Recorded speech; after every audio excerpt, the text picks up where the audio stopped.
Warrior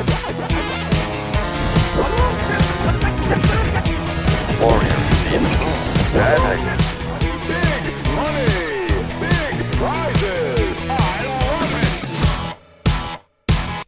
Hello and welcome to another great episode of Retrovaniacs, the only retro gaming podcast that this week is talking about the game we are talking about on this podcast. I'm your host, Jeremy Parmentier, as always, and I'm also with Mr. Billy Holiday. Hello there. And Mr. Jeremy Gregory. Hey.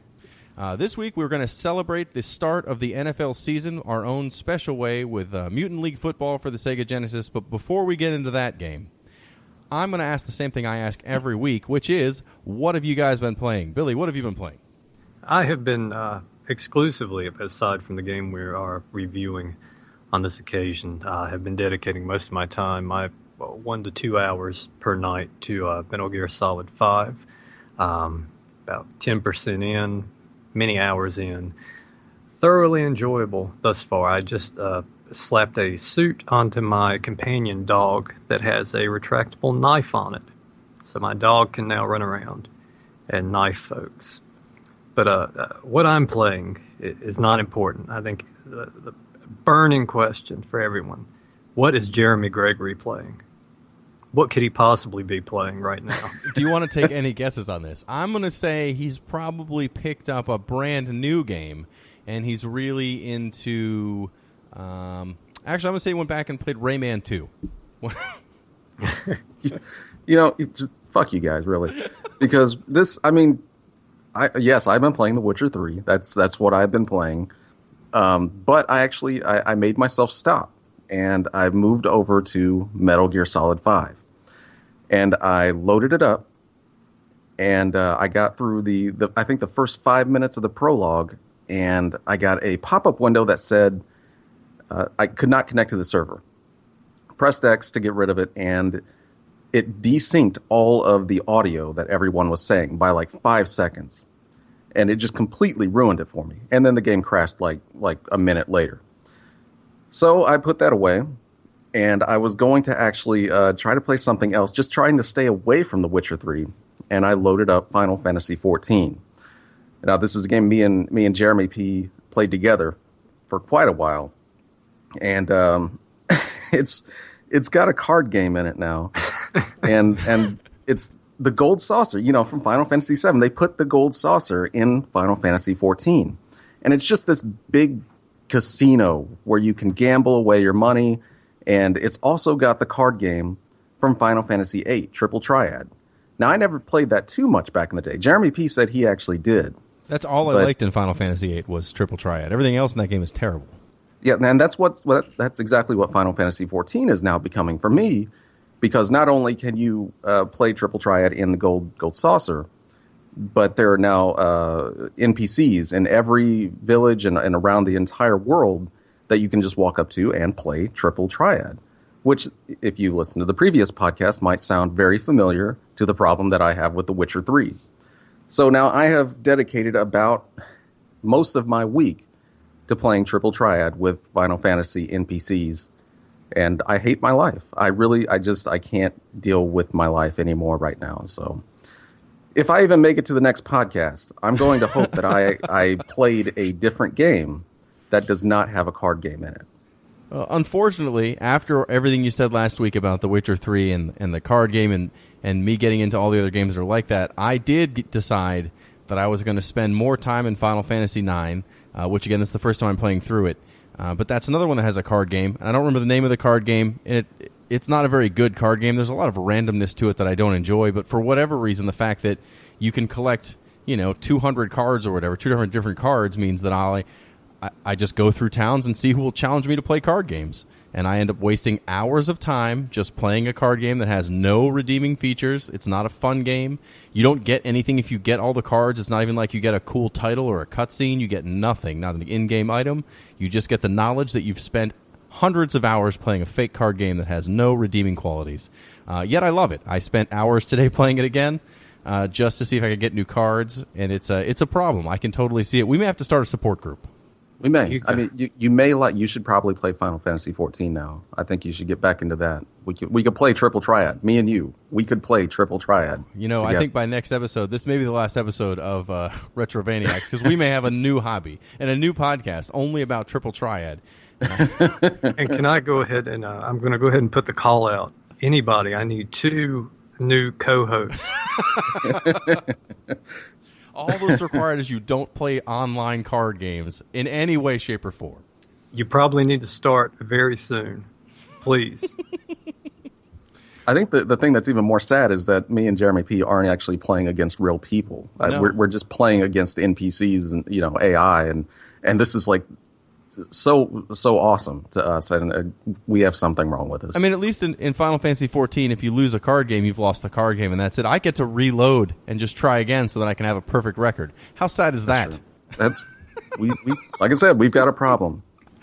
Well, thankfully, the game we're going to talk about this week does not have a card game in it at all. A much simpler game, a much simpler time. Mutant League Football for the Sega Genesis.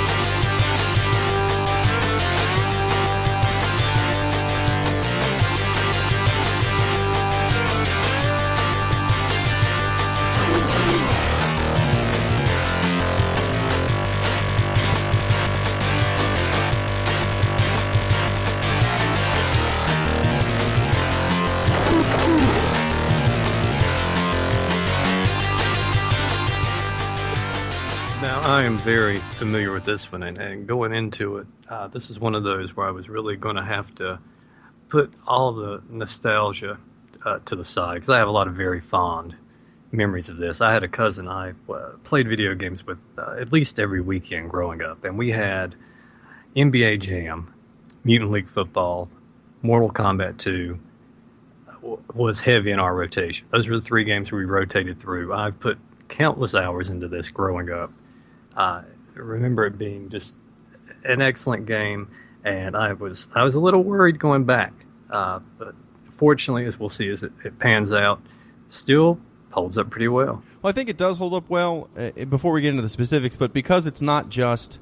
The gimmick is certainly that it's kind of a football that's made with monsters, but it's built around a solid football engine in that it's built around the Madden 93 engine. So it's at least got a strong game underneath all the goofiness that makes it a game you want to play, but not a game that after you get into it, you lose interest because there's no real mechanic and it's just kind of chaos. This actually has a strong football engine underneath the game that they've tried to hide very well with all the randomness that goes on in the game. But at least it's built around a strong unit.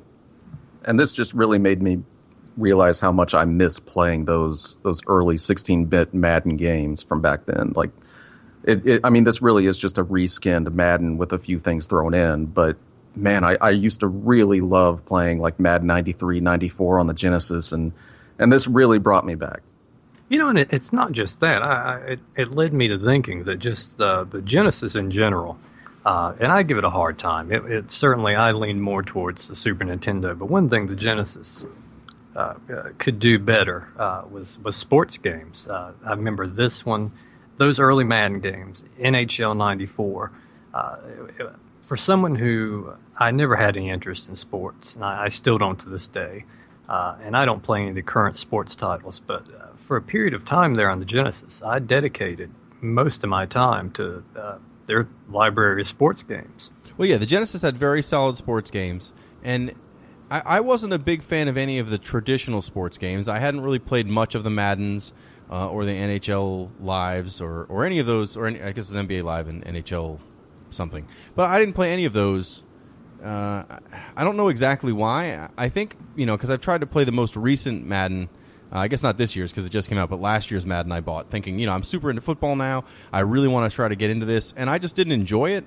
Not that I didn't understand it. I think I overthink sports games in the game piece of it. Like, I get the concept. I know the rules to football. I know the rules to most sports. And then when you try to put it into a video game, it just follows those rules. But I was trying to find, like, oh, I bet these buttons do all these different things, and I'm going to find a way to break the system. But it's not really about that. It's about stats, and it's about randomness with those stats. So that, if you're going to catch the pass or not, there's a lot of other factors. It's not just that your guy's in the right spot, or that you hit the right button, or that you knocked a guy over, or anything like that. I don't know what it is, but this, thankfully, you can be as destructive as you want to be. You can knock people over. It's not as arcadey as like a NFL Blitz, but it's still a lot more arcadey than a Madden would have been. Oh yeah, but like you're saying, at its core, it's a very competent football game that I think any football fan who isn't a stickler for realism could get into, and obviously a non-fan. Yeah, I mean, you got skeletons, some kind of lizard, alien creature. You got your trolls, robots. Just completely ridiculous, and you're playing everywhere from up in space to these fire pits. There's landmines out there. All kinds of gimmicks out there to pull you in, and not to mention just completely over the top violence as far as being able to completely dismember members of the other team with just a precise hit. And I was never a big football fan. I like football, but this was probably what I would have really wanted in a football game as a kid. And unfortunately, I never played this, and I saw it at the video store a lot. But I think the only Mutant League game I ever played was the Mutant League Hockey, which was all right, but it didn't. I don't even know why I rented it. I wasn't into hockey at all. But playing this is football that I could really get into as far as something you can play. I'm kind of like Jeremy P. with the newer football games. I understand them, I know how to play them, but they're never very fun to me. And I think that's one of the things that these older 16-bit sports games in general do so well is just they're just fun. They're fun to play. You don't have to think too much about them, and they're just extremely fun to play. They're more game and less simulation, which I think the current games are a lot more realistic in a lot of ways. The fact you can play with your roster and do drafts and all this stuff is great, but when it actually gets to the game itself, it's just pretty straightforward, football rules.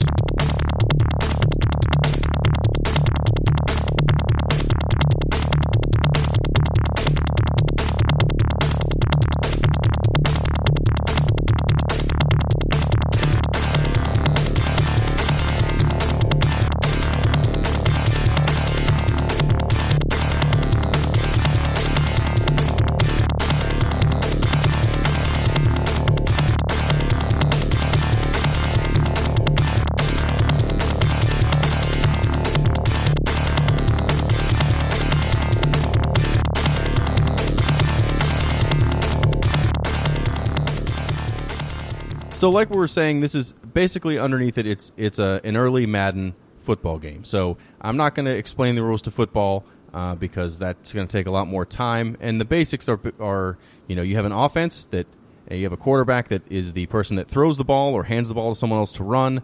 And then if you're not on the offensive side of the ball, you're on the defensive side of the ball, where you just pick a guy you want to be, and then you can switch back and forth between guys to get the person on the other team that has the ball. And the objective for the quarterback is to get the ball into the other team's end zone. It's an extreme simplification of the rules, but you don't need to know every rule to football, especially because this game doesn't really have any penalties necessarily. I mean, it has some, but it's also kind of a gimmick since you can pay a ref as one of the skills or one of the plays you can call. So if you're on the offensive side of the ball, you have a set of plays that you pick from so that your team is organized in a specific fashion, and then we'll decide the ways that your receivers will run. I mean, that's a pretty basic breakdown of the game, I think, but what makes this more interesting than a regular Madden, since you're not going to get the actual teams or actual players, is, each team is either a group of skeletons or a group of lizard men or a group of zombies or whatever the team is. There are 16 different teams that all look slightly different. When you're playing them, they all seem to be basically the same. When the computer plays them, there's a different, hardness, difficulty level for each team. And instead of playing on a regular football field, like Billy said earlier, you have a like a moon. You're playing on the surface of the moon, or you're playing on an ice level where parts of the level will just break through because the ice is too thin. So there's almost like area fatalities you have to worry about while you're playing the game, which makes it interesting. I think one of the things I was actually, most impressed with was just the variety in the teams, and that's something you definitely didn't get with those 16-bit football games. I mean, you did have named players and stuff like that on some of them, but this one, I mean, each team has their own unique coach, and he's always just yelling at you between plays. Got their own unique sound effects, and every one of them has their own unique names and they're the things that they say after they score a touchdown. It really makes it feel like they're all just unique teams. I thought that was pretty crazy.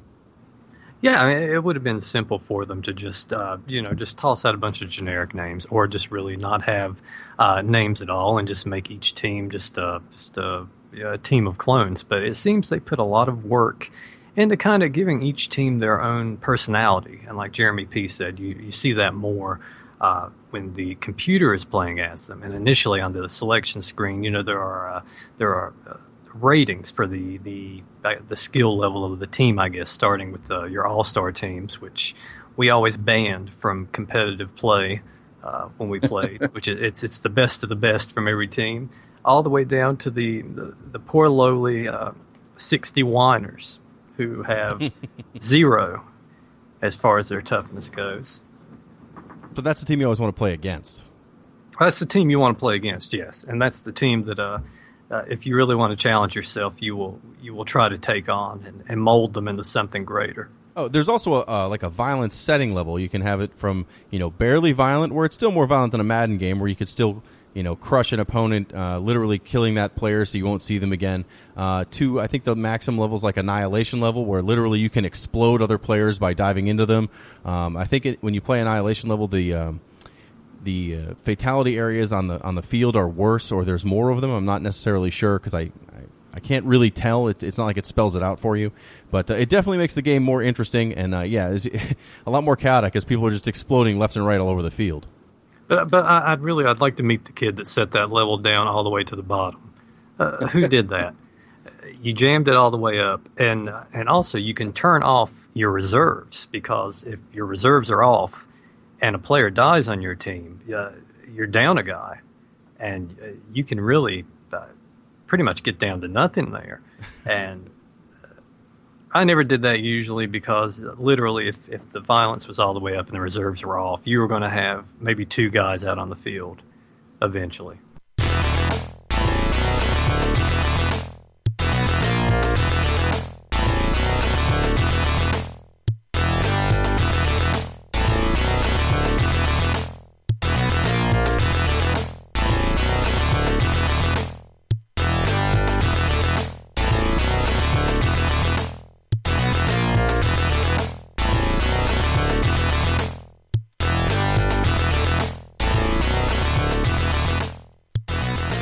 I also found it to be very chaotic in a lot of parts. I mean, I know you the goal of how to get somebody to die, but I couldn't do it consistently. It seemed like it was very random on whether or not someone would actually, break apart as I hit them or not, Yeah, and I always, of course, as as a kid, you speculate. You assume the mechanics behind it. I always assumed if you targeted a guy and kind of worked him over, that eventually he would explode, for lack of a better word. That's pretty much what happens to them. They don't get something torn off of them, per se. They just explode in a pile of bones or guts or gears or whatnot. But looking back, it's probably, from what I can tell, just complete luck. Did either of you kill the ref? I did not kill the ref, but I know you can kill the ref. Because one of the plays you can call is to bribe the ref, which means they will call penalties on the other team fairly often until the other team decides to kill the ref. My favorite thing was just to kill the ref. That's basically what I did every time I played the game. Not a winning strategy. It's not. I mean, you always get the guy that comes on there after, and he will usually call more penalties on you for that, even though you just got one penalty wiped. But I don't know. It was always kind of fun. Was there any more like kind of like special moves in the game that that really made use of the monsters being monsters, or or is it just kind of limited to violence or whatever? Well, you had the kill the ref, of course, and I think there was one where you could rush the quarterback with deadly intent, also, which seemed to be successful 9 times out of 10.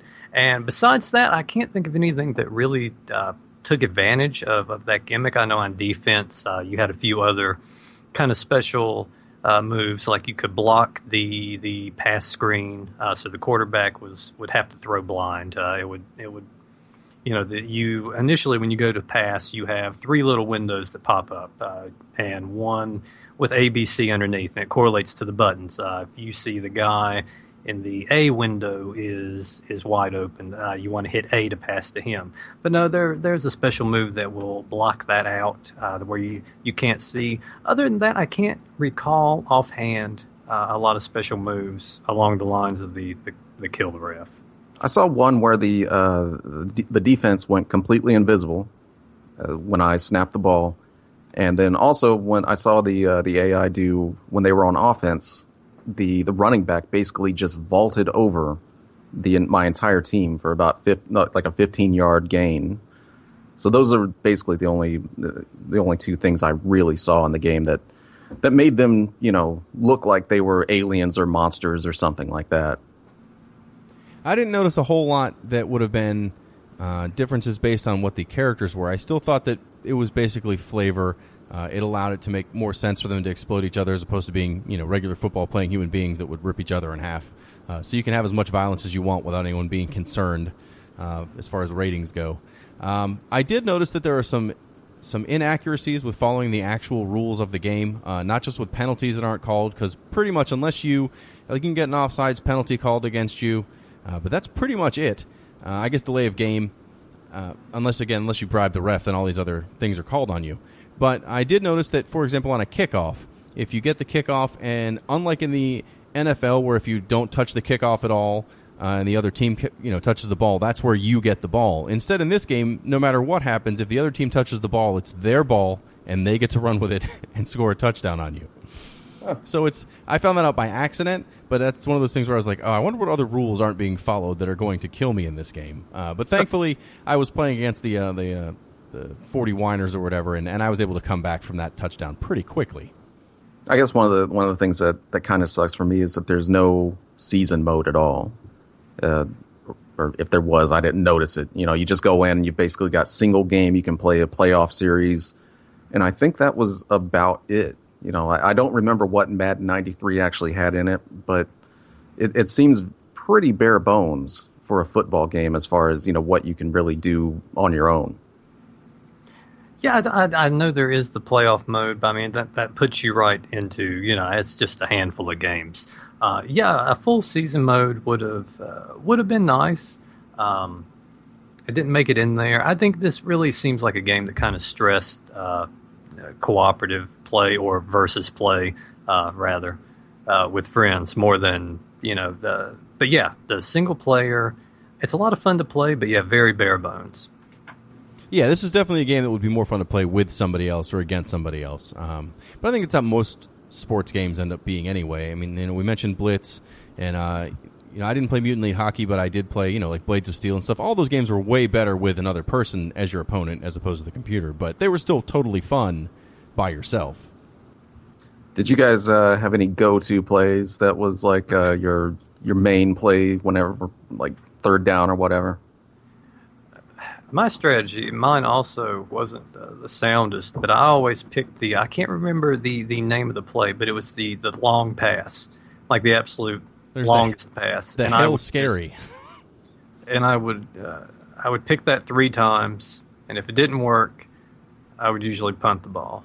That was that's my secret. People are free to use it if you want. That was my secret to success.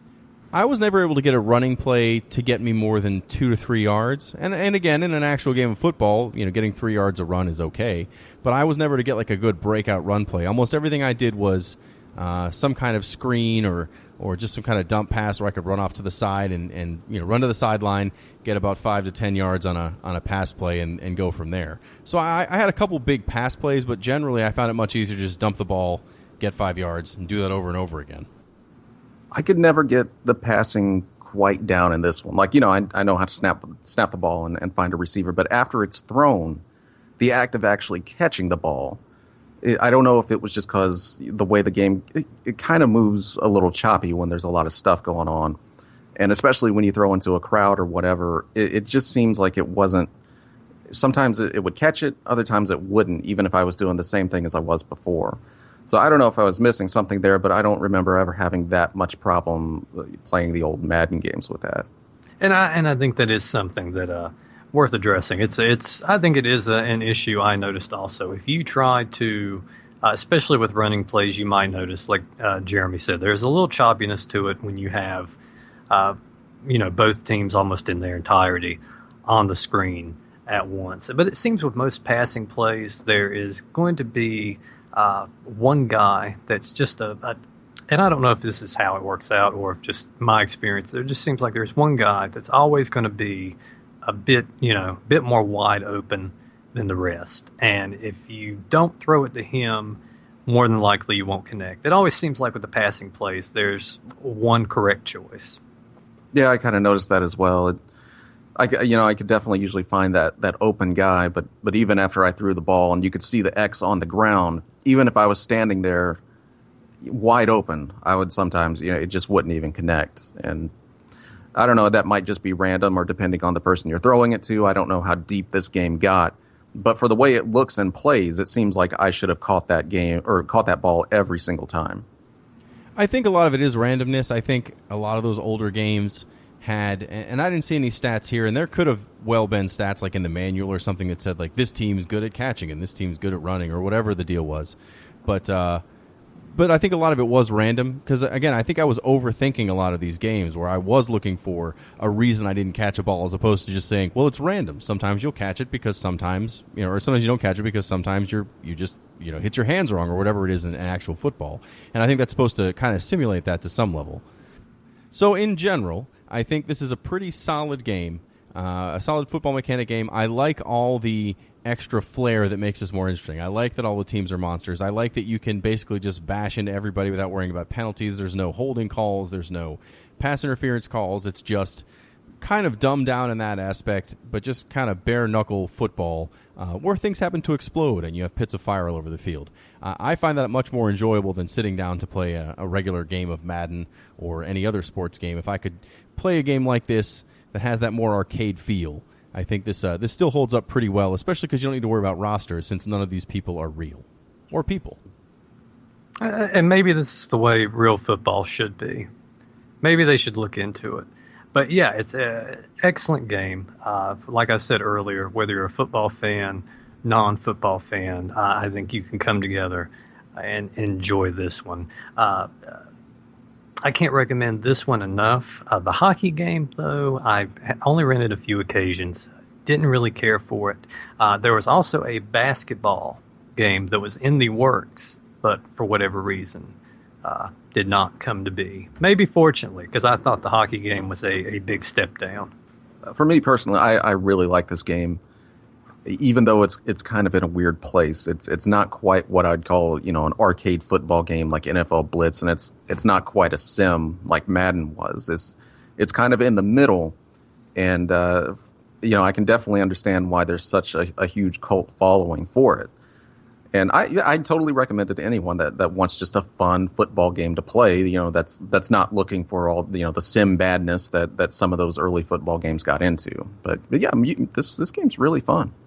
Speaking of a cult following, Billy had sent us a link that showed that there's, a Kickstarter for this that already started, or is this an actual approved project that's coming out for a rebirth of the Mutant League Football series? I couldn't find a lot of solid details. All I know is it's a trailer for an upcoming demo. I don't know if it's going to be a crowd-funded thing, if it's a thing set in stone, or if it's a thing they're putting out there to kind of shop around to see if anyone is interested. But it's like I said before, I am very shocked that this game never got ported over to or got an actual sequel on a later generation console.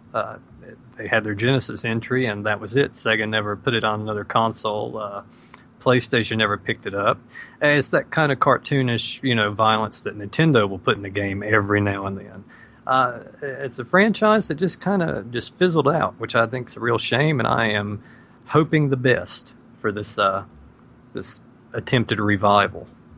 It is kind of weird since NFL Blitz got so big at some point after this, and it seems like EA could have easily just pulled this out and done something with it, like on PlayStation or whatever. But yeah, it just kind of after hockey, it just kind of died.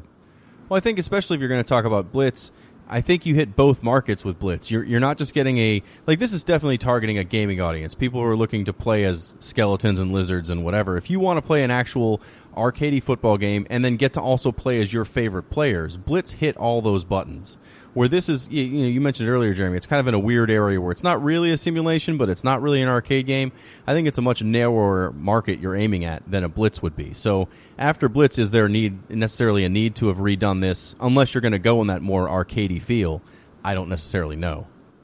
In a world where EA put out WCW Backstage Brawl, I think there was room for another Mutant League Football. Well, we'll find out if this actually gets made, if the world is ready for one in 2016.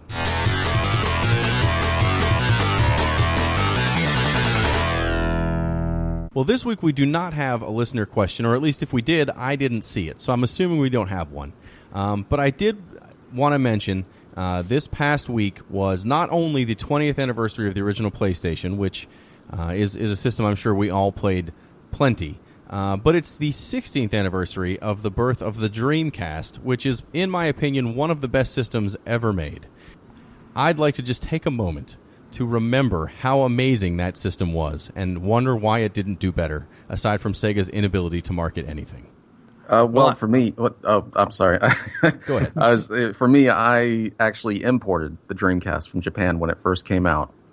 I had like this little import store that wasn't too far, and grabbed me an import Dreamcast. I believe it was around $300 with Virtua Fighter 3, and that was it. I got that, the controller, and a VMU with it, and I was completely blown away with it. I fell in love with the system, and ended up getting the US Dreamcast as well back in the day, and it's had a huge collection of Dreamcast games, and it always broke my heart that this console didn't even seem like it got like a second chance. Like, it seemed like it got out of the gate, it did great. It sold really well when it was released. And then the second Sega started going downhill, they killed it, and it was gone.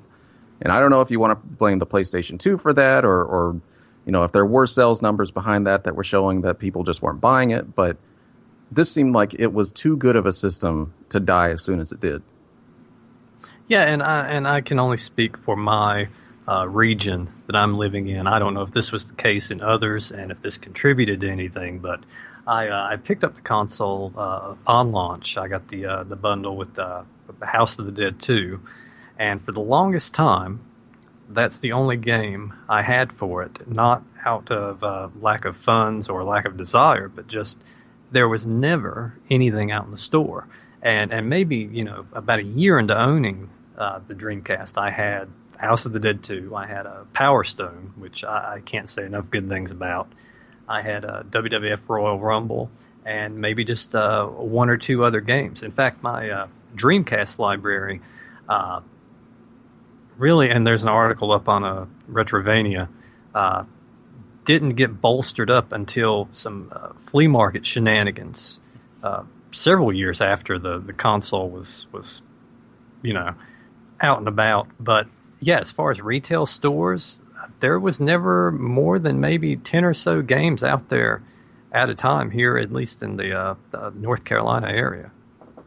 I was still working at Electronics Boutique. I guess I can use their name since I'm not working there anymore. And what are they going to do? It was 16 years ago.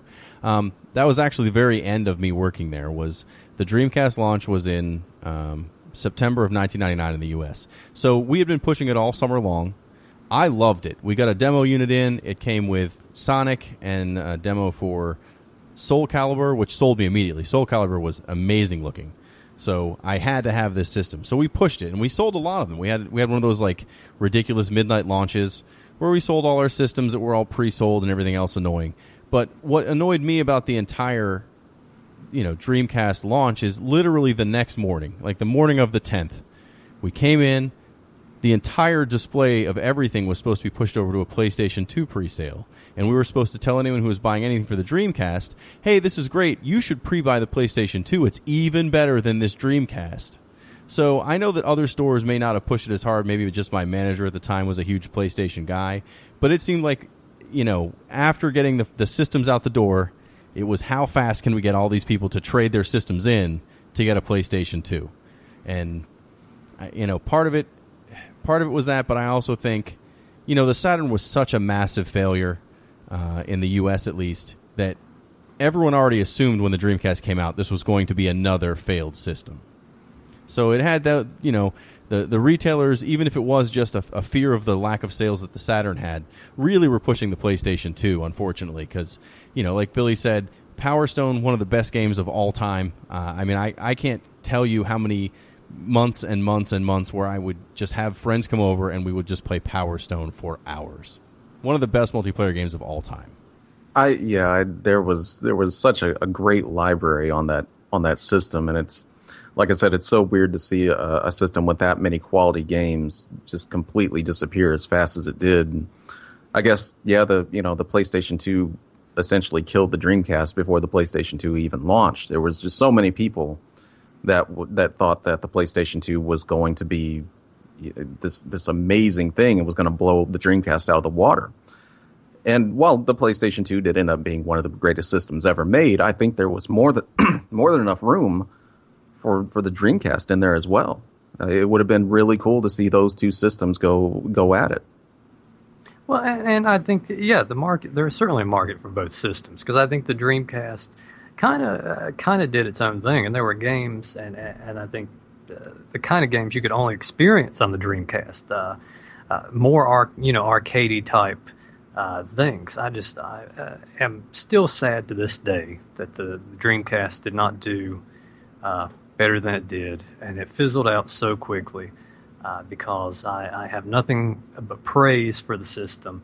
Perhaps my only complaint is that through playing it and playing Crazy Taxi, I listened to way more Offspring than I ever wanted to. And any Offspring is too much. But I did the same thing. I hate that band, but yet for some reason, that game makes it work perfectly.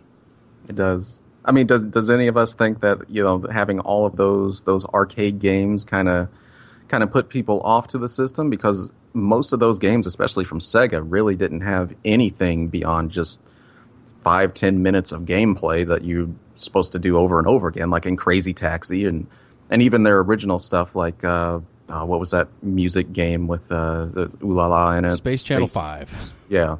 I mean, that game literally only lasts maybe 40 minutes if you go straight through it, but it didn't really seem that there were too many really beefy kind of games that you could really sink your teeth into on the Dreamcast. Not early. It took a while. I mean, the Sonic Adventure game was pretty long, but other than that, most of their launch titles were arcade games. I think there was I don't know if it was Daytona or if it was some other racing game, but then, Crazy Taxi and the fighting game that I already mentioned, Soul Calibur, Virtual Fighter, all those games that came out at first were very arcadey. It was played for 10 minutes and put it down, played for 50 minutes and put it down. There wasn't a big, long action adventure game for a while. So, I can see that, but I really think it was just a mix of Sega's previous failures, kind of causing the industry and a lot of people to just assume failure out of the gate, which is a real shame, because it had not just a lot of good games, but a lot of exclusive good games, a lot of games that were only on the Dreamcast that people may never have given a chance. Does anyone remember when Sega was bundling the DVD player with the Dreamcast when the PlayStation 2 came out, because everyone was buying a PlayStation 2 because it had a DVD player in it? Like, I seem to remember that they had this, they were just trying to give away the Dreamcast at some point, making people buy it and try it. And they stuck in a cheap DVD player in it so people could have their damn DVD player with it.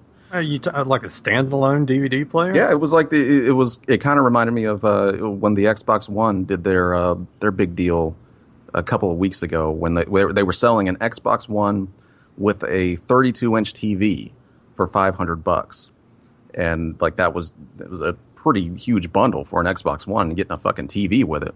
But yeah, the Dreamcast would actually bundle a DVD in there. I don't think they did it for very long, but it seemed like back when the PlayStation 2 launched, I seem to definitely remember they would put a cheap standalone DVD player in there with it. It was a big selling point. I mean, at least for what they gave us to push to people was, yeah, it does more than just play games. It's a DVD player. It has this, these, it had the audio outs, like the optical audio outs, I guess, whatever the big deal was that now it seems totally obsolete. But the Dreamcast didn't have any of that. What the Dreamcast did have, though, was the first system that came bundled with actual online connectivity that did something. The Sega Net, while it was clunky compared to what we would be used to now, was essentially the same idea as what Xbox Live and the PlayStation Network and I guess whatever Nintendo's gaming network is. But, in 1999. And at that time, no one could support it. There was nothing that used it well. The game matchup ability was terrible. It wasn't until, Phantasy Star Online that they actually had something that really could use that network well, and it actually worked. But, just a system ahead of its time, kind of ashamed to see it go. So I like to bring it up whenever I can because it is one of my favorite systems of all time, and not just for Shenmue. But instead of Sega, now that I've spent the last 10 minutes talking about how great the Sega Dreamcast was, next week is a different kind of celebration. First off, it's our 10th episode, I believe, which is surprising because I thought we'd get through one or two. But it's also going to be the launch of Mario Maker for the Wii U, which looks to be one of the coolest games for anyone who played the Nintendo and the Super Nintendo ever made. So next week, in honor of that, we're going to kind of do an entire Mario episode. We're going to talk about our experiences we're having with Mario Maker, assuming we all get it, along with our favorite Mario games, or Mario games that are a little off the radar that we may think people have forgotten about that still aren't completely out of the Mario universe. So it should be an interesting episode, probably longer than the average episode. And until then, if you're looking for more gaming news, you can always find us on Retrovania.net. You can follow us on Facebook, Twitter at Retrovaniacs. And again, we, lots of videos on YouTube that are all tied together through that same website. So please give us a check out. That's not even making any sense. So please check us out and send us some feedback, some questions. We're always interested in answering questions. So thank you, and we will see you next time.